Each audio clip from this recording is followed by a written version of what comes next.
Hare Krishna, welcome back to my channel. This is me Aana. तो आज हम करने वाले हैं Millennium Science for junior class 5th के chapter 3 human body bones and muscles. तो ये जो चैप्टर है काफ़ी हद तक हमने किया है और आज हमें रिबकेज वाला टॉपिक जो है उसे उठाना है। तो देखो, रिबकेज जो होती है ये एक टाइप का स्ट्रक्चर होता है जो हमारे जिसे हम मतलब हमारे छाती भी होता है, जिसे आप कह सकते हो, हिंदी में ब्रेस्ट बोन भी कहते हैं इसे। क्यों कहते हैं? क्योंकि इसमें देखो, सबसे पहले तो ये बहुत डेलिकेटेड स्ट्रक्चर होता है बोन्स का, ठीक है। क्यों?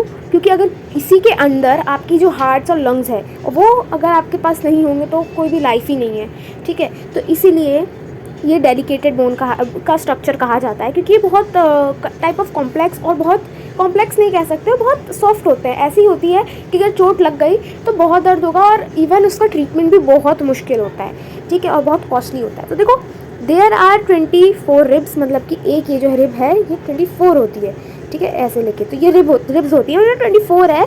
और अगर हम वैसे गिने तो 12 का पेयर होता है, ठीक है। पेयर में 2 रिब आएंगी, ठीक है, ऐसे ये 12 होंगे, ठीक है। तो क्या होता है कि ये बहुत डेलिकेटेड होते हैं। साथ ही में इनमें 24 रिब्स होते हैं विद 12 पेयर्स। और यहाँ पे एंड में जो आप देखोगे ये वाली जो बोन्स आप देख रहे हो, ये वाली जो होती है इसको हम फ्लोटिंग रिब्स कहते हैं। क्यों? क्योंकि ये आपके सबसे लास्ट में होती है। इनको जो हम फ्लोटिंग रिब्स तो कहते ही हैं। और अगर आप छुओ, ऐसे आप अपने हाथ से छुओ तो आपको फ्लोटिंग रिब्स जो है वो फील भी होंगे। और साथ ही में ये जो पूरा सेट है रिब्स का, इनको हम बोलते हैं रिब गेज। तो ये इंपॉर्टेंट है, इनको मार्क कर लेना और देख ले, ध्यान में रखना, एग्जाम में आ सकते हैं, ठीक है। अब देखते हैं हम लिम्स। तो देखो, लिम्स क्या होती हैं? लिम्स होती हैं हाथ और पैर।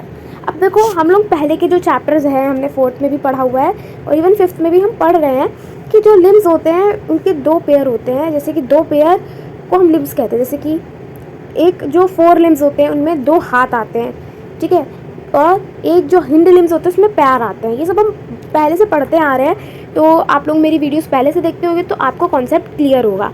नहीं भी देख रहे हो तो जाके देख लो, सब समझ आ जाएगा, ठीक है। तो देखो, 4 लिम्स जो होती हैं वो अटैच्ड होती हैं हमारे स्पाइन से थ्रू, मतलब कि गर्डल शोल्डर, मतलब कि हमारे शोल्डर से जो है वो हमारी लिम्स है वो होती हैं, जॉइंट होती है। 4 लिम्स ही जॉइंट होती है शोल्डर से, ठीक है। ये नहीं कि हिंद लिम्स ज्वाइन हो रही है, 4 लिम्स ज्वाइन होती हैं, ठीक है। हिंद लिम्स मतलब कि पैर वाली जो लिम्स होती हैं वो हमारी पेल्विक गर्डन, मतलब जो हमारे कमर के पास वाला पार्ट होता है वहाँ से ज्वाइन होती हैं। और जो 4 लिम्स होती है, मतलब जो हाथ वाली होती है, वो हमारे शोल्डर गर्डर के पास से ज्वाइन होती है, ठीक है।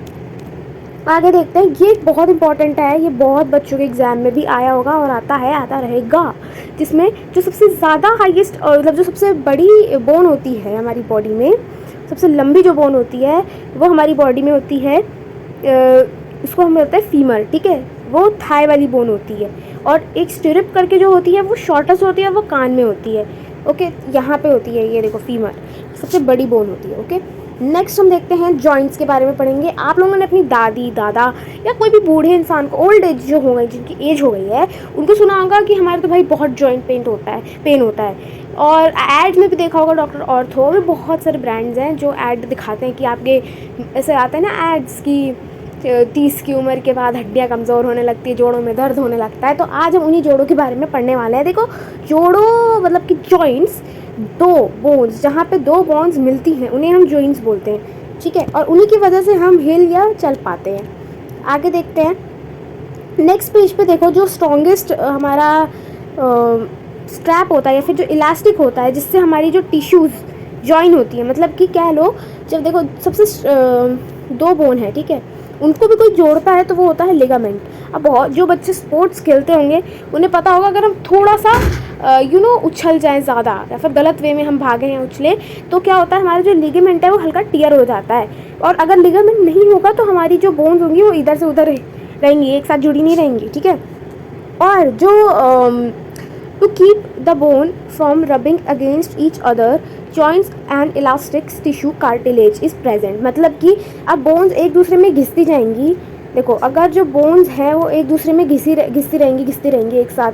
अब इंसान चलता है तो ये ऊपर का पार्ट मूव होता है ना, तो ये तो घिसता रहेगा और ऐसे करके पूरी बोन घिस जाएगी, पूरा ख़राब हो जाएगा। तो उसके जिससे ऐसा ना हो, पूरा ना घिस के कम हो जाए, जैसे मैं आपको समझाती हूँ। ये आपका मैं एक स्ट्रक्चर सा बनाती हूँ, देखो, जैसे ये आपकी ऐसे बोन है ये वाली और एक ऐसी दिखाई हुई है, कुछ ऐसी सी। तो तो क्या होगा, अब ये जब ये मूवमेंट बहुत ज़्यादा लेगी तो ये ऐसे ऐसे करके इतनी हो जानी है, कभी ख़त्म हो जाएगी ऐसे करके, है ना, पैर तो ख़राब हो जाएंगे। तो ये ना हो इसलिए कार्टेज टिश्यू प्रेजेंट होता है, जिससे ये जॉइंट्स जो हैं वो ख़राब ना हो जाए हमारे, इसलिए।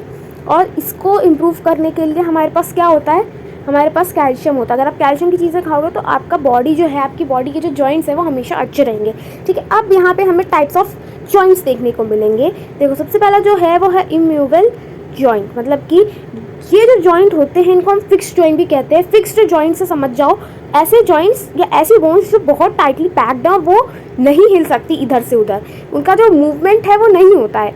जैसे कि जो स्कल है ऊपर का, ये जितना पूरा आप देख रहे हो, ये इधर से भी ले लो पूरा इतना, ये पूरा एक जॉइंट है, ये हिल ही नहीं सकता अपनी जगह से, ठीक है। बाकी जो लोअर जॉ है बस स्कल की, वही हिलती है, ठीक है, तो वो है थोड़ी मूवेबल जॉइंट, ठीक है।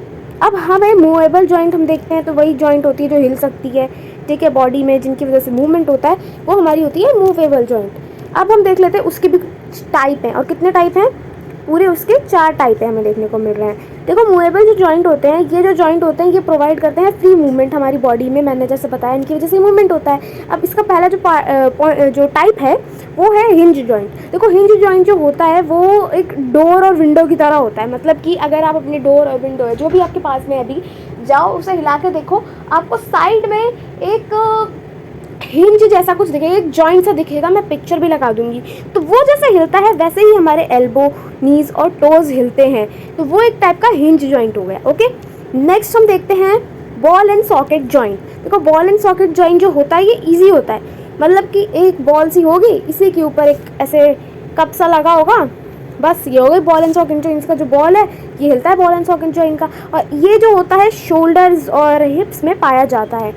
देखो पिवट जॉइंट जो होता है वो हमारे एक टाइप से कह सकते हो, जो हमारा स्कल है वो घूम सकता है। आप देखो अपना सर हिला के देखो इधर से उधर, तो वो हिल पाता है या पीछे हो पाता है, क्यों, क्योंकि हमारे जो गर्दन के बीच में जो है वो पिवट जॉइंट है, तो उसकी वजह से जो है ये हो पाता है। एंड नेक्स्ट यहाँ पे आता है गर्डेड जॉइंट। ये क्या होता है, इस देखो ये जो कनेक्टिंग बोन्स होती है ना, ये उन्हें कनेक्ट करता है। जैसे कि आपका ये हाथ है, ठीक है, डोंट माइंड माई ड्राइंग, तो ये आपका हाथ है, आप इमेजिन कर लो, और ये आपकी आर्म है, तो ये यहाँ पे ये जो जॉइंट है इसको हम बोलते हैं गर्डन जॉइंट, ओके।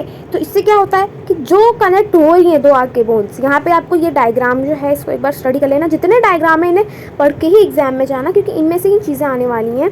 इन्हें पढ़ के याद करके जाओगे तो तुम्हें याद रहेगा कि हाँ इधर है ये वाला जॉइंट, इधर है ये वाला जॉइंट, तुम ईजिली आंसर्स को फ्रेम कर पाओगे, ठीक है। और सबसे अब यहाँ पे हमने बोन्स के बारे में पढ़ लिया, जॉइंट्स के बारे में पढ़ लिया, अब हम पढ़ने वाले हैं मसल्स के बारे में। देखो बोन्स और जॉइंट्स होते हैं, इनका मूवमेंट तब तक नहीं होगा जब तक बॉडी में जो है वो मसल्स नहीं होंगी, क्योंकि उन्हें मसल्स की हेल्प चाहिए होती है। देखो जो मसल्स होते हैं ना वो बाउंड करते हैं चीज़ों को, वो इलास्टिकली, मतलब कि वो एक टाइप से हड्डियों को बाहर से एक तो कवर करती है, ऊपर से वो बाउंड करती हैं कि तुम हिल सकते हो, तुम एक टाइप का उसमें पावर देती है, ठीक है। वो बोन्स को कनेक्ट भी करती हैं एक दूसरे के साथ। अब ये जो होती है ना, देखो हमारी 640 बोन्स जो होती है ह्यूमन बॉडी में होती है। और अब हम देख लेते हैं कि जो वर्किंग ऑफ मसल्स, मतलब कि आप लोगों ने सुना होगा बाइसेप, ट्राइसेप, बहुत सुना होगा स्पेशली बॉयज़, तो उनमें क्या है कि बाइसेप और ट्राइसेप क्या होता है। देखो ये जो होते हैं ना, नाम सुन के ही लग रहा है ये हमेशा पेयर में काम करते हैं, मतलब कि ये कॉन्ट्रैक्ट और रिलैक्स वाला काम करते हैं। कैसे, अब देखो मैं आपको दिखाती हूँ एक टाइप ऑफ, ये देखो, एक तो पहले आप मसल का थोड़ा सा समझ लो, ये साइड में जो फिगर है यहाँ पे हमारी बोन है। अब ये जो बोन है ये ऐसी ही पड़ी रहेगी जब तक इसमें ये मसल जान नहीं डालेगा, तो मसल जो है वो जान डालने का काम करता है, ओके। नेक्स्ट यहाँ पे देखते हैं कि देखो जो हम ट्राइसेप और बाइसेप्स के बारे में पढ़ रहे थे, तो देखो ये जो होती है ना आर्म्स हमारी यहाँ पे होती हैं और थोड़ा पैर में भी होती हैं, तो मतलब लिम्स में बेसिकली ये ट्राइसेप्स जो होती हैं हमारी। और इनमें क्या होता है, अब आप अपने जैसे बॉडी बनाते हैं बच्चे से, बॉडी एकदम हाथ को एकदम टाइट करते हैं, तो उससे क्या होता है हमारी जो मसल्स होती है वो हमें दिखती है। मतलब कि अगर आपको देखना है कि आपकी मसल्स के, आप देखो यहाँ पे सिंपल दिख रहा है कि बोन के ऊपर मसल है, तो अगर आप अपने आर्म पे फील करोगे आपको बोन फील नहीं हो रही है, दैट्स इज मसल। जो आपको फील हो रही है वो मसल है, ना कि बोन। तो ट्राइसेप और बाइसेप का कॉन्सेप्ट यही है, कुछ ज़्यादा कंफ्यूजिंग नहीं है। बस जैसे आप ऐसे डोले शोले दिखाते हो अपने, तो वो जब आप डोले शोले दिखाते हो तो आपको मसल्स दिखती हैं, ठीक है। अब देखो मसल्स जो होती हैं उनकी भी बेसिकली 3 टाइप्स होती हैं। पहली जो होती है स्केलेटन मसल होती हैं। देखो हम मूव कर सकते हैं या फिर स्टॉप कर सकते हैं, इनकी मूवमेंट होता है ये मसल्स का, ये होता है हमारे, पता है बॉडी में जो मूवमेंट होता है वो मसल्स से होता है। अब ये जो मसल्स होती है इन्हें हम वॉलेंट्री मसल्स भी कहते हैं, जिनकी वजह से बेसिकली मूवमेंट होता है उन्हें हम बोलते हैं वॉलेंट्री मसल्स। ये जो मसल्स होती हैं ये कॉन्ट्रैक्ट कर लेती हैं जल्दी, मतलब कि अब आपको तो क्विक मूवमेंट करना है, तो क्विक मूवमेंट करने के लिए देखो movement is equals to contract और रिलैक्स। तो कॉन्ट्रैक्ट रिलैक्स जो है वो मूवमेंट का उस मतलब कि आप समझ लो कि जितना कॉन्ट्रैक्ट होगा, जितना रिलैक्स होगा उतना ही मूवमेंट, जितना अच्छा आपका मूवमेंट होगा उतना ही अच्छा आपका कॉन्ट्रैक्शन और रिलैक्शन होगा। ठीक है, तो ये एक टाइप से आप कह लो कि जो कॉन्ट्रैक्ट रिलैक्स ये सब हो रहा है, ये हो रहा है वॉलेंट्री मसल्स की वजह से। ठीक है, और मूवमेंट जितना हो रहा है वो वॉलेंट्री मसल्स की वजह से हो रहा है। अब देखो जो स्केलेटन आप देख रहे हो, स्केलेटन, अब हम एक तो ये हमने स्केलेटन मसल्स जो हैं ये बेसिकली क्या होती हैं कि स्ट्रिप टाइप की होती है, जैसे आप यहाँ पे देख ही सकते हो।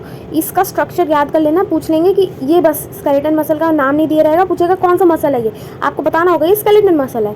नेक्स्ट आते हैं हम स्मूथ मसल पे। तो देखो स्मूथ मसल जो होती हैं वो ऑटोमेटिकली क्या रहती हैं कि they are not in our control, मतलब कि देखो जो स्केलेटन मसल थी उसको तो हम कंट्रोल कर सकते हैं, हम जब चाहें तभी हम हाथ ऐसे फैलाएंगे, फैलाने में हेल्प कौन कर रहा है, स्केलेटन मसल कर रहा है, वो हमारे कंट्रोल में है। बट स्मूथ मसल है वो हमारे कंट्रोल में नहीं है, और साथ ही में वो इनवॉलेंट्री है, इनवॉलेंट्री मसल्स भी उन्हें कहते हैं। फॉर एग्जाम्पल मसल कंट्रोलिंग इन देखो अब आपको जो पेट है, ठीक है, उसमें फूड का जो मूवमेंट हो रहा है, फूड में मूवमेंट कैसे हो रहा है, स्मूथ मसल्स की वजह से हो रहा है, और वो हमारे कंट्रोल में नहीं है।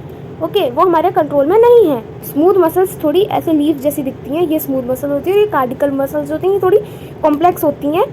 तो ये ठीक है। अब देखो जो कार्डिकल मसल है, ये मसल्स जो होती हैं ये ब्रांच जैसी होती है, जैसे अभी हमने ऊपर देखा, ये क्या होती है, ये थोड़ी like on them like voluntary muscles but work without our control, मतलब कि ये भी मूवमेंट कराती हैं बट ये हमारे कंट्रोल के बिना करती हैं, थोड़ा थोड़ा जैसे कि इनवॉलेंट्री मसल्स की तरह। और साथ ही में ये जो होती हैं हमारे हार्ट में सिर्फ और सिर्फ पूरी बॉडी में सिर्फ और सिर्फ हमारे हार्ट में पाई जाती है, और ये हर वक्त काम करती रहती है बिना किसी रेस्ट के। ओके, तो ये बस इतना ही चैप्टर था हमारा। मिलते हैं नेक्स्ट वीडियो में। Till then take care and bye bye. Thanks for watching. Hare Krishna.